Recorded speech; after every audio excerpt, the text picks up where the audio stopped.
നമസ്കാരം മലയാളി വാർത്തയുടെ പ്രിയപ്പെട്ട പ്രേക്ഷകരെ, മഴ മുന്നറിയിപ്പ് നോക്കാം. സംസ്ഥാനത്ത് ഇന്നും മഴ മുന്നറിയിപ്പുണ്ട്. അടുത്ത 3 മണിക്കൂറിൽ കൊല്ലം, ആലപ്പുഴ, കോട്ടയം, എറണാകുളം, തൃശൂർ, പാലക്കാട്, മലപ്പുറം, കോഴിക്കോട്, വയനാട്, കണ്ണൂർ, കാസർഗോഡ് ജില്ലകളിൽ ഒറ്റപ്പെട്ട ഇടങ്ങളിൽ ഇടത്തരം മഴയ്ക്കും മണിക്കൂറിൽ 40 കിലോമീറ്റർ വരെ വേഗതയിൽ ശക്തമായ കാറ്റിനും സാധ്യതയുണ്ട്. മറ്റു ജില്ലകളിൽ ഒറ്റപ്പെട്ട ഇടങ്ങളിൽ നേരിയ മഴയ്ക്കും സാധ്യതയുണ്ട് എന്നാണ് കേന്ദ്ര കാലാവസ്ഥാ വകുപ്പ് നൽകുന്ന മുന്നറിയിപ്പ്. വരുന്ന 3 മണിക്കൂറിലെ കാര്യമാണ് പറഞ്ഞത്. എന്തായാലും സംസ്ഥാനത്ത് മൊത്തത്തിലുള്ള ഒരു കാലാവസ്ഥാ മുന്നറിയിപ്പ് കൂടി നമുക്ക് നോക്കാം. കഴിഞ്ഞ ദിവസം കണ്ണൂർ, കാസർഗോഡ് ജില്ലകളിൽ മഞ്ഞ അലേർട്ട് ഉണ്ടായിരുന്നു. അത് നിമിഷങ്ങൾക്കകം ഓറഞ്ച് അലേർട്ടായി മാറുന്ന, അതായത് സാധാരണ നേരിയ മഴയിൽ നിന്നും ശക്തമായ മഴയിലേക്ക് വേഗം തന്നെ കാലാവസ്ഥ മുന്നറിയിപ്പ് മാറുന്ന സാഹചര്യമുണ്ടായി. ഒറ്റപ്പെട്ട ശക്തമായ മഴയ്ക്കുള്ള സാധ്യതയാണ് പ്രവചിക്കപ്പെട്ടത്. കണ്ണൂർ, കാസർഗോഡ് ജില്ലകളിൽ 24 മണിക്കൂറിൽ 115.6 മില്ലിമീറ്റർ മുതൽ 204.4 മില്ലിമീറ്റർ വരെ മഴ കിട്ടുന്ന അതിശക്തമായ മഴയുടെ സാഹചര്യമാണ് ഒരുങ്ങിയത്. അതേസമയം ബംഗാൾ ഉൾക്കടലിലെ തെക്ക് പടിഞ്ഞാറൻ ഭാഗം മുതൽ വടക്കൻ ലക്ഷദ്വീപ് പ്രദേശം വരെ, വടക്കൻ തമിഴ്നാട്, തെക്കൻ ഉൾനാടൻ കർണാടക, വടക്കൻ കേരളം വഴി സമുദ്രനിരപ്പിൽ നിന്നും 7.6 കിലോമീറ്റർ ഉയരത്തിൽ ന്യൂനമർദ്ദപാത്തി സ്ഥിതി ചെയ്യുന്നുണ്ട്. പശ്ചിമ ബംഗാളിലെ ഗംഗാ സമതലങ്ങൾക്കും അതിനോട് ചേർന്നുള്ള ജാർഖണ്ഡ്, വടക്കൻ ഒഡീഷ പ്രദേശങ്ങൾക്ക് മുകളിലായി ന്യൂനമർദ്ദം സ്ഥിതി ചെയ്യുന്നുണ്ട്. അടുത്ത 24 മണിക്കൂറിനുള്ളിൽ ഇത് ക്രമേണ ദുർബലമാകാനും സാധ്യതയുണ്ട്. കൂടാതെ ജൂലൈ 21 വരെയുള്ള ദിവസങ്ങളിൽ നേരിയതോ മിതമായതോ ആയ മഴയ്ക്കും സാധ്യതയുണ്ട്. കഴിഞ്ഞ ദിവസം തൃശ്ശൂരിൽ ഓറഞ്ച് അലേർട്ട് ആയിരുന്നു. മാത്രമല്ല, കേന്ദ്ര കാലാവസ്ഥാ വകുപ്പ് ഓറഞ്ച് അലേർട്ടാണ് പ്രഖ്യാപിച്ചത്. ഒറ്റപ്പെട്ട ഇടങ്ങളിൽ അതിശക്തമായ മഴയ്ക്കുള്ള സാധ്യതയാണ് പ്രവചിച്ചത്. മാത്രമല്ല, ഇന്ന് മഞ്ഞ അലേർട്ടുണ്ട്. മലപ്പുറം, കോഴിക്കോട്, കണ്ണൂർ, കാസർഗോഡ് ജില്ലകളാണ് ഇന്ന് മഞ്ഞ അലേർട്ടുള്ളത്. മാത്രമല്ല, തൃശ്ശൂർ ജില്ലയിൽ ഓറഞ്ച് അലേർട്ട് തുടരുമെന്നാണ് മനസ്സിലാക്കാൻ സാധിക്കുന്നത്. നാളെ മലപ്പുറം, കോഴിക്കോട്, വയനാട്, കണ്ണൂർ, കാസർഗോഡ് ജില്ലകളിലും കേന്ദ്ര കാലാവസ്ഥാ വകുപ്പ് മഞ്ഞ അലേർട്ട് പ്രഖ്യാപിച്ചിരിക്കുകയാണ്. ഒറ്റപ്പെട്ട ശക്തമായ മഴയ്ക്കുള്ള സാധ്യതയാണ് പ്രവചിക്കപ്പെട്ടിരിക്കുന്നത്. 24 മണിക്കൂറിൽ 64.5 മില്ലിമീറ്റർ മുതൽ 115.5 മില്ലിമീറ്റർ വരെ മഴ കിട്ടുന്ന സാഹചര്യത്തെയാണ് ശക്തമായ മഴ എന്നതുകൊണ്ട് കേന്ദ്ര കാലാവസ്ഥാ വകുപ്പ് അർത്ഥമാക്കുന്നത്. അതേസമയം കാലവർഷമൊക്കെ വലിയ രീതിയിൽ കുറവ് വന്നതോടെ ഇപ്പോൾ നമുക്കറിയാവുന്നതുപോലെ തന്നെ വലിയ പ്രതിസന്ധികളാണ് ഉണ്ടായിക്കൊണ്ടിരിക്കുന്നത്.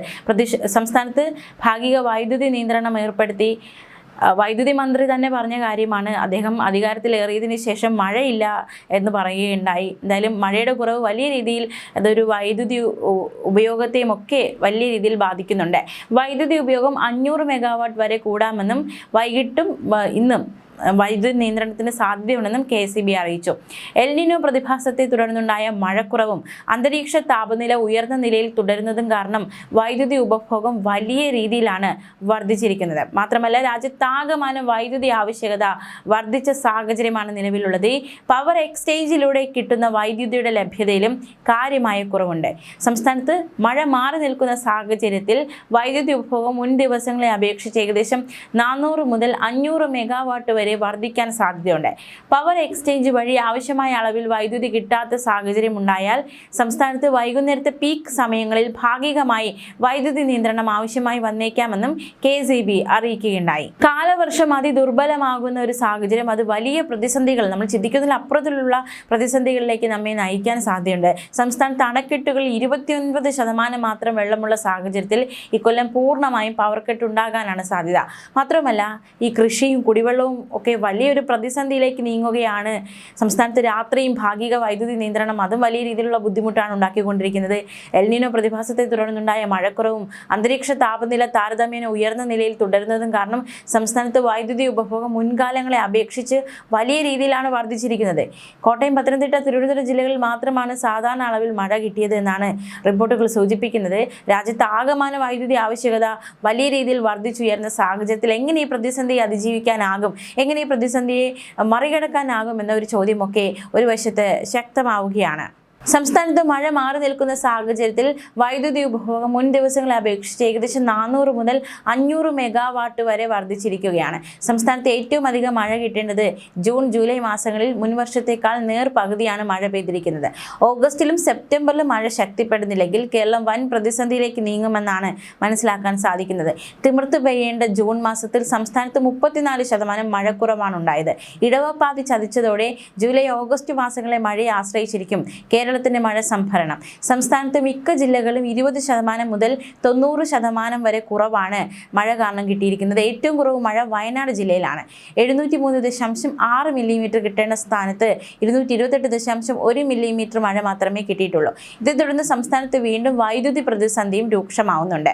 കഴിഞ്ഞ ദിവസം സംസ്ഥാനത്തിന്റെ വിവിധ ഇടങ്ങളിൽ 15 മിനിറ്റ് മുതൽ 30 മിനിറ്റ് വരെ വൈദ്യുതി നിയന്ത്രണമാണ് ഏർപ്പെടുത്തിയത്. മഴ കുറഞ്ഞതിനാൽ അണക്കെട്ടുകളിൽ ജലനിരപ്പ് വളരെ താഴെയാണ്. സംസ്ഥാനത്തെ ഏറ്റവും വലിയ അണക്കെട്ടായ ഇടുക്കിയിൽ നിലവിലുള്ളത് 29% വെള്ളം മാത്രം. കഴിഞ്ഞ വർഷം ഇതേ ദിവസം 57% വെള്ളമുണ്ടായിരുന്നു. സംസ്ഥാനത്തെ വൈദ്യുതി വകുപ്പിന്റെ ഡാമുകളിൽ ആകെ അവശേഷിക്കുന്നതും 29% ജലമാണ്. വൈദ്യുതിയിലെ പ്രതിസന്ധിയെ ആഭ്യന്തര ഉൽപ്പാദനം വർദ്ധിപ്പിച്ച് മറികടക്കാൻ കഴിയുമെങ്കിലും ജലനിരപ്പ് താഴ്ന്നു നിൽക്കുന്നത് ആശങ്കയാണ്. നിലവിൽ 78% വൈദ്യുതിയും പുറത്തുനിന്ന് വാങ്ങിയാണ് കേരളത്തിന്റെ വൈദ്യുതി പ്രതിസന്ധി മറികടന്നത്. എൽ നിനോ വർഷങ്ങളിലെ മഴക്കുറവും കാലം തെറ്റി പെയ്യുന്ന ശക്തമായ മഴയും കാർഷിക മേഖലയിൽ വൻ നഷ്ടമുണ്ടാക്കും. മഴയുടെ വിതരണത്തിൽ ഏറ്റക്കുറച്ചിലുണ്ടാവും. നെല്ല്, തെങ്ങ്, വാഴ, കാപ്പി, കുരുമുളക് എന്നിവയെല്ലാം ഇത് ബാധിക്കും. പച്ചക്കറി അടക്കം വിളകളുടെ പൂക്കളും കായ്കളും കൊഴിച്ചു കളയും. അന്തരീക്ഷ ഈർപ്പം കാരണം രോഗ കീടശല്യം ഇക്കാലയളവിൽ കൂടും. കുരുമുളകിന് ദ്രുതവാട്ടം പോലെയുള്ള പ്രശ്നങ്ങൾ ഉണ്ടാകാം. ജൂൺ 4 കേരളത്തിലെത്തിയ കാലവർഷം 15 ശേഷം ശക്തി കുറയുന്നതായാണ് കാണുന്നത്. പസഫിക്കിലെ ഉഷ്ണജല പ്രവാഹമായ എൽ നിനോയുടെ ശക്തിയും പരപ്പും വർദ്ധിക്കുന്നത്, പടിഞ്ഞാറൻ കാറ്റിലെ ഈർപ്പം കുറയുന്നത് തുടങ്ങി നിരവധി കാരണങ്ങളാണ് കാലാവസ്ഥ നിരീക്ഷകർ നിരത്തുന്നത്. മാത്രമല്ല, ഈ വടക്ക് പടിഞ്ഞാറൻ ഇന്ത്യയിൽ നിന്നുള്ള ചൂട് കാറ്റിന്റെ വ്യാപനവും മഴയുടെ മുന്നോട്ടുള്ള ഗതിയെ പ്രതികൂലമായി ബാധിക്കുന്നുണ്ട്. ചക്രവാത ചുഴികൾ, ന്യൂനമർദ്ദങ്ങൾ എന്നിവയും കാര്യമായി രൂപപ്പെട്ടിട്ടില്ല. ഇത് മഴയെ വലിയ രീതിയിൽ ബാധിച്ചിട്ടുണ്ട് എന്നാണ് വിദഗ്ധരടക്കമുള്ളവർ ചൂണ്ടിക്കാട്ടുന്നത്. ഇനി നമുക്ക് മത്സ്യത്തൊഴിലാളി ജാഗ്രതാ നിർദ്ദേശം കൂടി നോക്കാം. കേരള, കർണാടക, ലക്ഷദ്വീപ് തീരങ്ങളിൽ മത്സ്യബന്ധനത്തിന് കഴിഞ്ഞ ദിവസം തടസ്സമില്ലായിരുന്നു. ഇന്നത്തെ കാര്യം എന്താണെന്ന് നോക്കാം. മധ്യ അറബിക്കടൽ, അതിനോട് ചേർന്ന വടക്കൻ തെക്ക് പടിഞ്ഞാറൻ അറബിക്കടൽ, സൊമാലിയ തീരങ്ങൾ, തെക്കൻ ഗുജറാത്ത് തീരങ്ങൾ എന്നിവിടങ്ങളിൽ മണിക്കൂറിൽ 45 മുതൽ 55 കിലോമീറ്റർ വരെയും ചില അവസരങ്ങളിൽ 65 കിലോമീറ്റർ വരെ വേഗത്തിൽ ശക്തമായ കാറ്റിന് സാധ്യതയുണ്ട്. വടക്കൻ തമിഴ്നാട് തീരം, അതിനോട് ചേർന്ന തെക്ക് പടിഞ്ഞാറൻ മധ്യ പടിഞ്ഞാറൻ ബംഗാൾ ഉൾക്കടൽ, അതിനോട് ചേർന്ന തെക്ക് കിഴക്കൻ ബംഗാൾ ഉൾക്കടൽ എന്നിവിടങ്ങളിൽ മണിക്കൂറിൽ 40 മുതൽ 50 കിലോമീറ്റർ വരെയും ചില അവസരങ്ങളിൽ 60 കിലോമീറ്റർ വേഗതയിൽ ശക്തമായ കാറ്റിനും മോശം കാലാവസ്ഥയ്ക്കും സാധ്യതയുണ്ട്. ജാഗ്രത വേണം. ന്യൂസ് ഡെസ്ക്, മലയാളി വാർത്ത.